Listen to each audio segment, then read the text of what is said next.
Bismillah, di seri tutorial kali ini kita akan membahas mengenai sorting pada C++. Jadi sorting merupakan proses mengatur sekumpulan objek menurut aturan atau susunan tertentu. Jadi atau pengurutan, sorting atau pengurutan ya.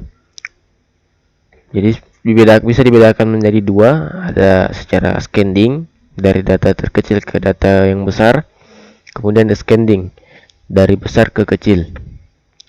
Untuk sorting sendiri memiliki beberapa algoritma, tapi pada seri kali ini kita akan membahas tiga, yakni bubble sort, selection sort, dan insertion sort. Baik, yang pertama bubble sort. Jadi sesuai namanya, bubble, gelembung, jadi terinspirasi dari gelembung sabun pada permukaan air yang selalu mengapung. Jadi prinsipnya dia selalu menaikkan data yang paling terkecil. Jadi seperti itu. Ini adalah tahapan dalam algoritma bubble sort. Jadi dimulai dari elemen yang paling awal, kemudian dua buah elemen pertama dari list dibandingkan. Jadi antara elemen pertama dan kedua kita bandingkan. Jika elemen pertamanya lebih besar dari elemen kedua, kemudian dilakukan pertukaran. Jadi misalnya antara 9 dan 8. Jika misalnya 9 lebih besar dari 8, berarti kita akan tukar 8 ada di posisi 9, kemudian 9 di posisi 8 atau yang kedua. Nah, itu diulangi sampai elemen kedua dan elemen ketiga, seterusnya sampai ujung elemen. Bila sudah sampai ke ujung, dilakukan lagi dari awal sampai tidak lagi terjadi pertukaran elemen. Bila tidak ada lagi pertukaran, maka list elemen sudah terurut. Nah, setiap pasangan data xj dengan xj plus 1, jadi j ini anggap misalnya indeks pertama, berarti j plus 1 adalah indeks kedua. Untuk semua j sama dengan 1n kurang 1. Harus memenuhi keterurutan, yaitu untuk pengurutan. Jadi ascending, xj harus lebih kecil dari xj plus. Jadi indeks 1 harus lebih besar dari indeks yang kedua, atau indeks 2 harus lebih besar dari indeks 3. Begitupun seterusnya. Nah, pada descending atau pengurutan dari besar ke kecil, xj harus lebih lebih kecil ya, ini lebih kecil. Descending xj itu harus lebih besar dari xj plus 1. Jadi misalnya ini 2, berarti ini 3.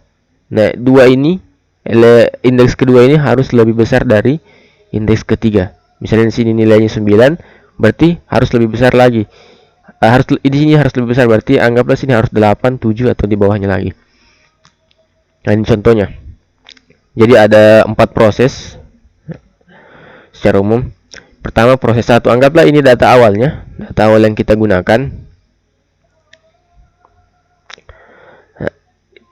Modelnya di sini dia memulainya dari data yang paling terakhir, itu juga bisa. Jadi angka 1 ini terus dibandingkan dengan data yang di sampingnya. Pertama dibandingkan dengan 5. Jika misalnya ini 5 lebih besar daripada 1, berarti kita tukar. Begitupun dengan ini, dibandingkan lagi, dibandingkan terus sampai sampai di ujung elemen sini, ujung elemen. Kemudian pada proses kedua, ini kita ulangi lagi dari awal. Jadi kita ambil lagi 5. Jadi 5 kembali kita seperti 1 tadi, kita bandingkan dengan data yang ada di sampingnya.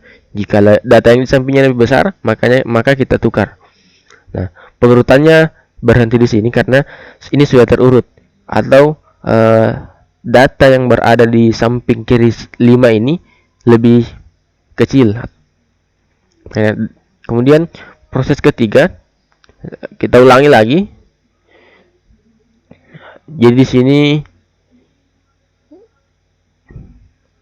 hanya ada satu pertukaran, 9 dengan 8.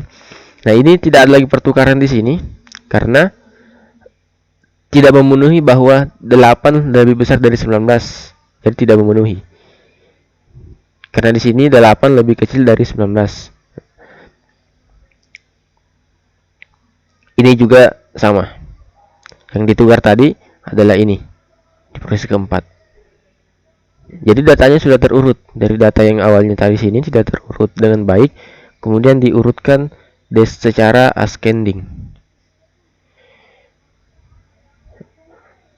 Baik, ini adalah pengantar mengenai bubble sort pada C++, dan kita akan lanjut ke contoh program di video selanjutnya.